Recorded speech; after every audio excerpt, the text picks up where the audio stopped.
اکثر انسان کی زندگی میں ایسے لمحات آتے ہیں جب سب کچھ ہوتے ہوئے دل خالی لگتا ہے، راستے بند محسوس ہوتے ہیں، امید جیسے کہیں دور چلی جاتی ہے، اور ایسے وقت میں انسان کو سب سے زیادہ ضرورت کسی سہارے کی نہیں، اندر سے مضبوط ہونے کی ہوتی ہے، کیونکہ اصل طاقت دل کی سکون اور اللہ پہ یقین سے آتی ہے۔ نا امیدی دراصل ایک ایسی کیفیت ہے جو آہستہ آہستہ انسان کی سوچ، فیصلوں اور زندگی کے ہر پہلو کو متاثر کرنے لگ جاتی ہے۔ لیکن خوشخبری یہ ہے کہ اسلام نے ہمیں ایک آسان اور مجرب طریقے بھی سکھائے ہیں جن پر عمل کر کے ہم نہ صرف اپنے دل کو سکون دے سکتے ہیں بلکہ اپنی زندگی میں پازیٹیو چینج بھی لے کے آ سکتے ہیں۔ تو سب سے پہلی اہم چیز ہے وہ ہے صبر۔ صبر صرف برداشت کا نام نہیں ہے، اللہ پر مکمل بھروسے کا نام ہے۔ جب انسان صبر کرتا ہے تو وہ یقین رکھتا ہے کہ جو کچھ ہو رہا ہے وہ اللہ کی مرضی سے ہو رہا ہے، اس میں کوئی نہ کوئی بھلائی ضرور ہے۔ صبر انسان کو ٹوٹنے سے بچاتا ہے، اندر سے مضبوط ہونے میں مدد دیتا ہے۔ دوسری اہم چیز صدقہ ہے۔ صدقہ صرف مالی مدد نہیں، دل کی صفائی اور مشکلات کو دور کرنے کا ایک بہترین ذریعہ ہے۔ جب انسان اللہ کی رضا کے لیے دیتا ہے نا تو اس کے بدلے میں اس کی پریشانیاں کم ہو جاتی ہیں۔ صدقہ دل کو ہلکا کرتا ہے، انسان کو یہ احساس دیتا ہے کہ اس دنیا میں اکیلا نہیں ہے۔ اور تیسری چیز امید ہے۔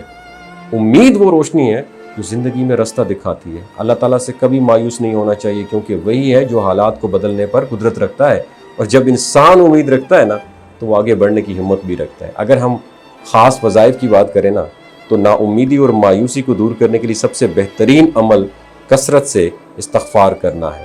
استغفار صرف گناہوں کی معافی نہیں ہوتی بلکہ دل کے بوجھ کو ہلکا کرنے کی امید بھی ہے، اور جب انسان بار بار استغفر اللہ پڑھتا ہے تو اس کے دل سے بے چینی کم ہونے لگ جاتی ہے اور سکون آنا شروع ہو جاتا ہے۔ اس طرح قرآنی دعائے یونس، لا الہ الا انت سبحانک انی کنت من الظالمین، بہت ہی پاورفل دعا ہے۔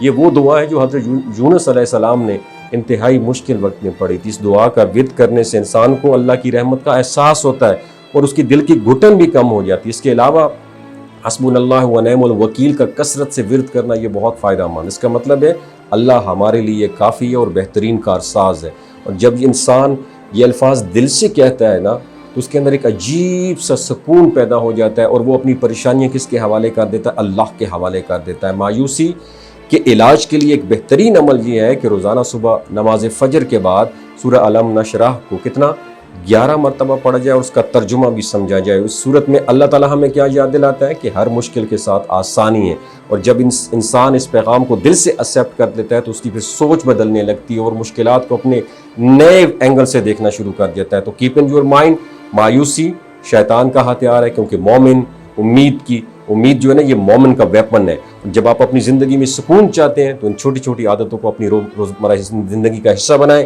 صبر کریں، صدقہ دیں، امید رکھیں، استغفار کریں اور اللہ پر مکمل ٹرسٹ کریں۔ ویڈیو اچھی لگی ہو تو صدقہ جاریہ کے طور پر شیئر ضرور کیجیے۔ اپنا بہت خیال رکھیے گا۔ اللہ حافظ۔